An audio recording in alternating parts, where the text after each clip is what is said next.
Hi, everyone, and welcome to Dede Talks. We have a great guest today. Her name is Julie DeKinder.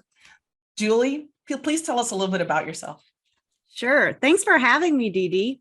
This is going to be so much fun. No, you know what? It really is. And what you guys probably don't know is Dede and I actually met earlier this summer at a contact lens educators meeting, and it was her hair. I had to go talk to her about her hair because my daughter had recently dyed her hair pink.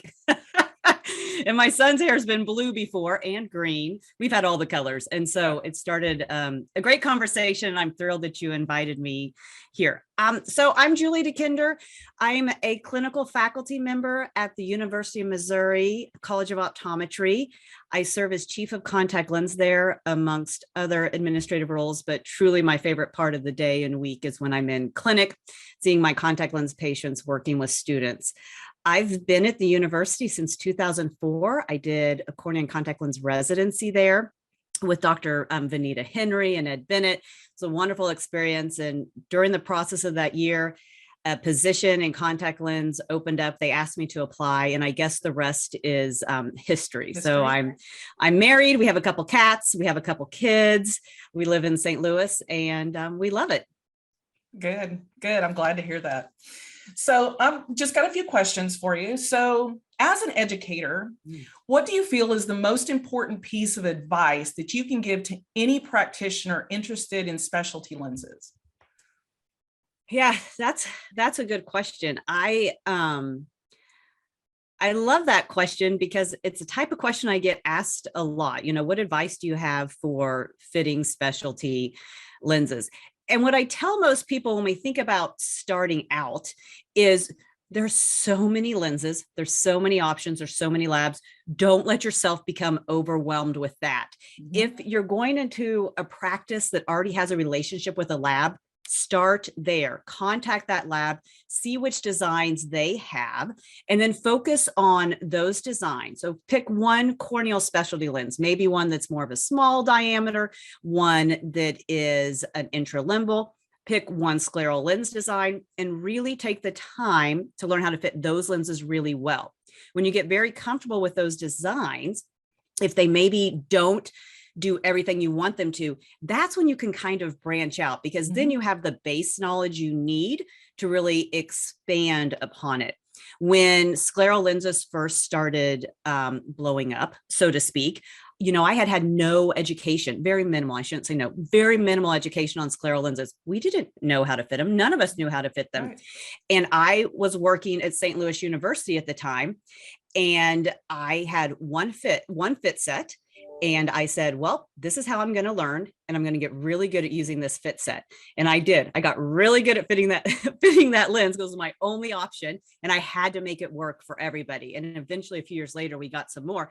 But what that did is it created a really great base for me, and I knew exactly how that lens worked. And what I realized is, oh, I can apply everything I know about this lens to every other scleral lens, and then refine and figure out which lens is going to be my favorite lenses.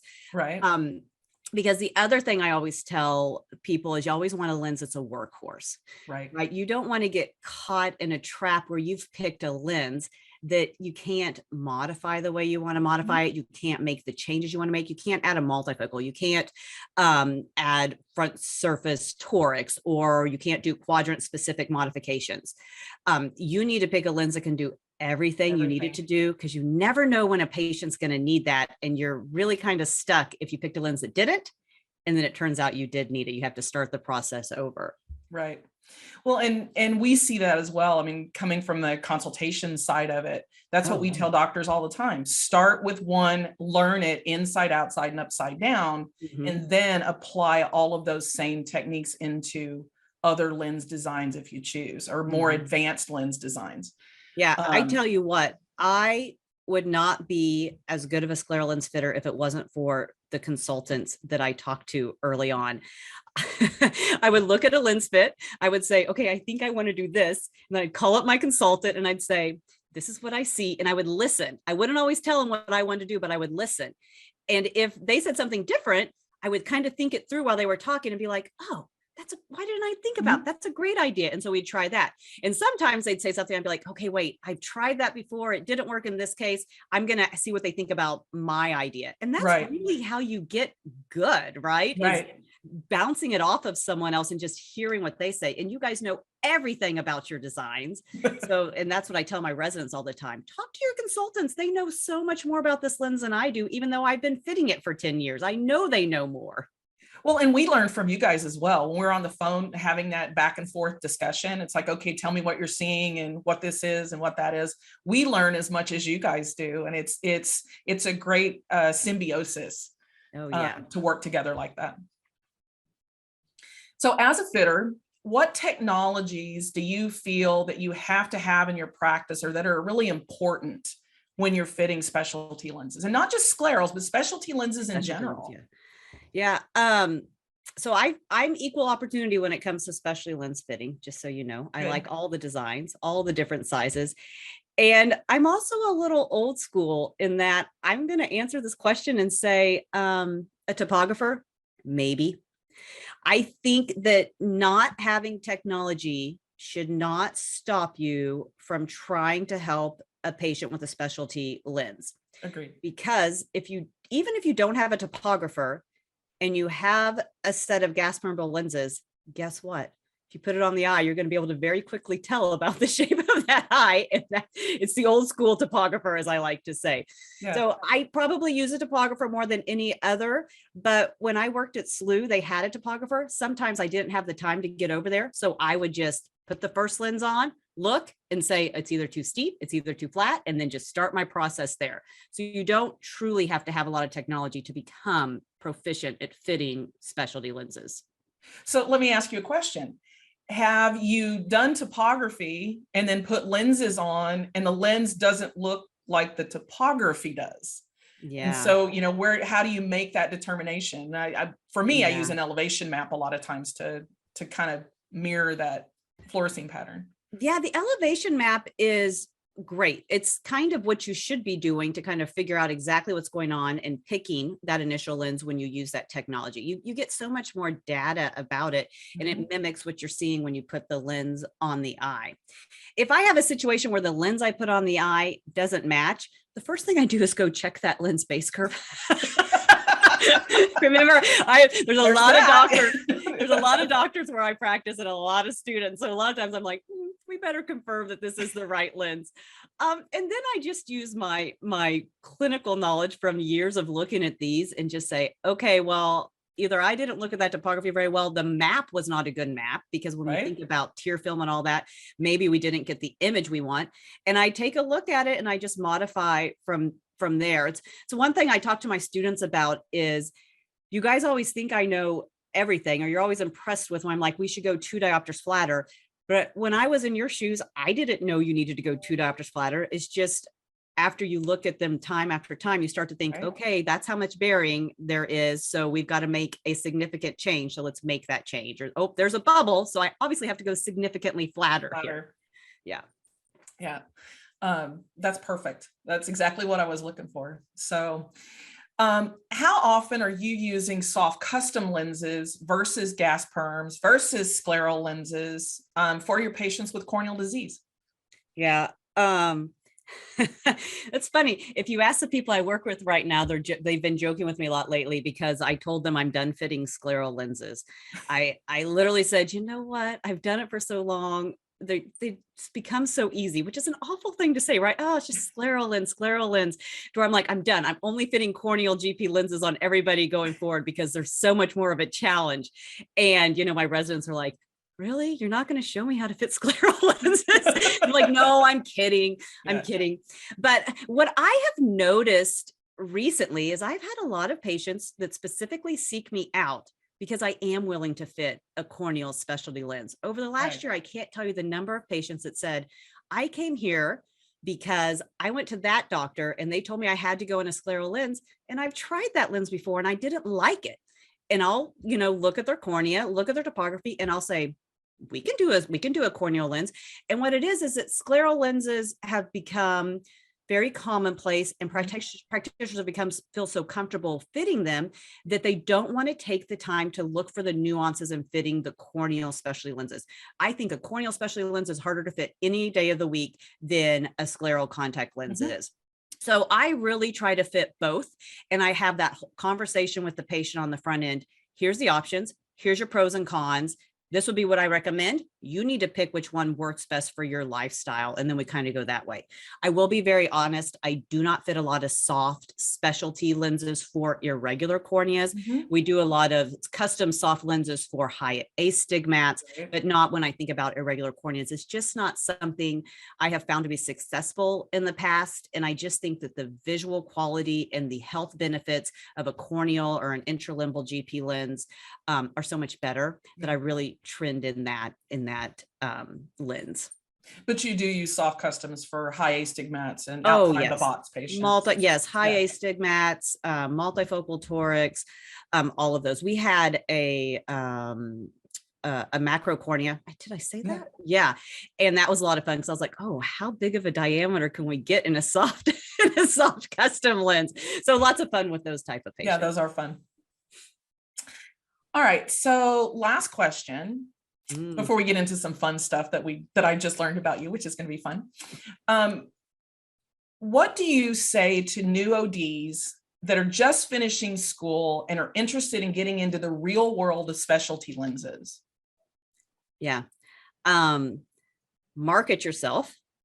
Let wherever you're going, let them know that you can fit specialty lenses and that you want to fit specialty lenses.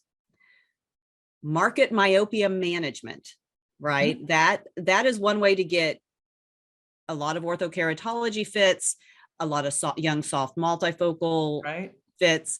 And when you get the kids in the door, then you're going to get the parents in the door. So that's a huge way to build your practice. I'm not originally from St. Louis, and our family is from Oklahoma.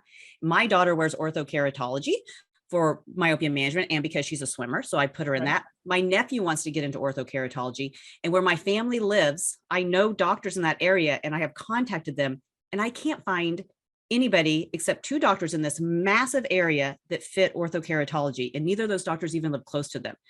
And I said to my husband, we got to move back. I could just make lots of money doing and apparently they're not doing myopia management there, which my mind is blown. Right. Because in St. Louis, it's huge. And I see those kids every single day. The other thing I always tell them is whatever practice you go, if you're starting a practice, you have the luxury of picking the lab you want to work for. Pick a lab that has every lens design you want. If you're going into already established a practice, find out what lab they work with. And that's the lab that you want to use for your special designs, because that lab already has a relationship with that practice. And that lab is likely to loan you fitting sets, maybe allow a consultant to come in and work with you, and then work with their lens designs, because that's the easiest way to get it in without going through the process of getting a new account when they already have a wonderful relationship with that lab. Exactly. Fantastic. So as you know, Dede Talks is all about the art of specialty lenses. So we really look at art in many different ways. I mean, we all know as contact lens fitters, you have to be an artist sometimes to make those lenses fit these irregular corneas. So, but it's been interesting to me that most of the optometrists that I've talked to are all artists in their own right. And we've seen that, but your artistic talent is a little different than what we've seen in the past. So tell us a little bit about what you do with your artistic talent. So there's a couple type of people in this world. My husband likes to remind me this a lot. There are doers and there are beers, and I married a beer, so that's wonderful for him. But I am quite the doer, meaning I'm always doing something. I'm trying to move forward. I'm trying to try out new things. And for years and years, I always had, 4 or 5 tomato plants, a couple pepper plants, because I love to make my own salsa in my garden.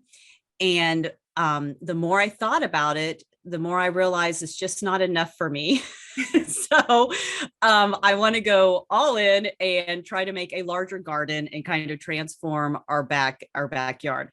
So I don't know, 5, 6, 7 years ago, I really got into gardening. I built our own my own raised bed and brought in all the soil. And over the years, I've kind of tried and manipulated the plants and the different types of vegetables I grow.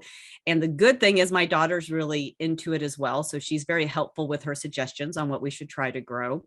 And some things have done well and some haven't done well. But I do think that there's 100% an art to having a successful garden. And I totally agree with you because I can't grow anything except weeds. Yes. I've got several of those too. Herbs are the only thing that I can get to grow, and they are weeds. So it works well for me. Yeah. So. Well, and herbs, you know what? Herbs are kind of the first step to getting a larger garden, because I always had a few herbs too. And now I've got massive amounts of basil and cilantro. So yeah. And which you have to have if you cook at all, and especially for salsa, you have to have that cilantro. Yeah. Oh, well, you know, some people don't like the cilantro, but we love it. So you definitely have to have it.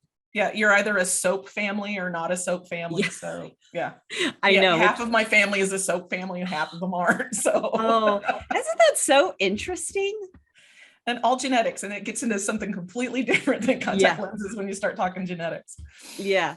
All right, Julie, fantastic. Thank you so much for being with us today. I really do appreciate you being here. It's been fabulous. It's been so much fun. Thanks for having me. And I can't wait to see you in person again. Fantastic. Thank you everyone for being here today. Thanks for listening to us and hanging around. Please feel free to look at the website and see further episodes of Dede Talks. Special thanks goes out to ABB Optical Group for their support for our show.